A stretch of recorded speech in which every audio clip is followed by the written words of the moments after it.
name is Carolyn Kulog, and I was born in Baker City in 1950 and grew up here, spent my entire childhood here, graduated from Baker High School in 1968 and went off to college at the University of Oregon. I think I went to college because it was expected of me. I was a good student. I had a scholarship to the University of Oregon, but I was pretty really not clear at all about what I wanted to do. At some point, I was inspired by a person I met when I spent 9 months in Mexico during my early years of college, and I took 2 summers off and another term of school. And I was inspired by a woman I met there who was an anthropologist, or was getting her degree in anthropology. So I thought, well, I guess I want to be like her, so I'll major in anthropology. But it didn't work out so well. I really didn't find my passion there, and I ended up not finishing a degree. I was at the university for close to 4 years, but I walked away without a degree, and much to my mother's sadness, unfortunately, I never did finish, but I continued my education throughout life. And I think that was the reason I didn't finish, is I wasn't really invested in the anthropology, and I never quite figured it out. It was a time of enormous flux in the world, and a lot of us were just trying to figure out what it was all about. The summer we moved here, at the beginning of the summer of '88, my mother said, "Why don't you come home and see about running the bookstore while I'm gone?" So I did that. I came by myself without Tom, and the girls were with their grandma in another part of Oregon.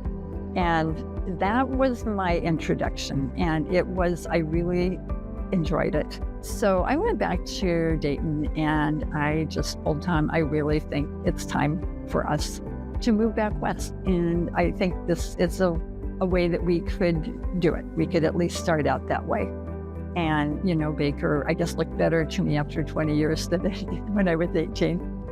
The challenges are just being really consistent with being regular, being there for people to count on you, keeping regular hours. Neither Tom nor I had really any business training. Tom did have the experience of running his own business.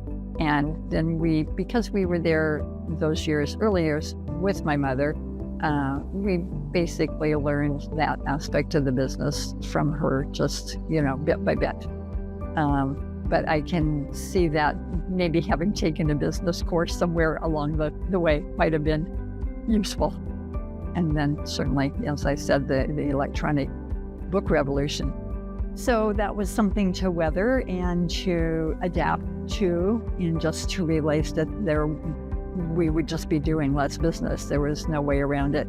My first advice would be to find a job and work in one, and see if you enjoy it, and or to at least work in some retail situation, but preferably a bookstore. To probably take a business course or two, and to do a lot of reading in various genres. Not to read just your favorite thing, but you kind of need to have a picture of a wide view of the reading public is interested in. One of the really fun and rewarding things that we did for a number of years, maybe 5 years, was established a monthly literary event that was held at Crossroads in the basement. And there was a second Friday literary event, and Crossroads was just wonderful and gracious to let us use the space downstairs. And we had an author, would be local, or many authors who came from afar, and would just come in and give a talk and, sign books if people were interested in buying them. And it was fun and well received. So that was one of the memorable episodes.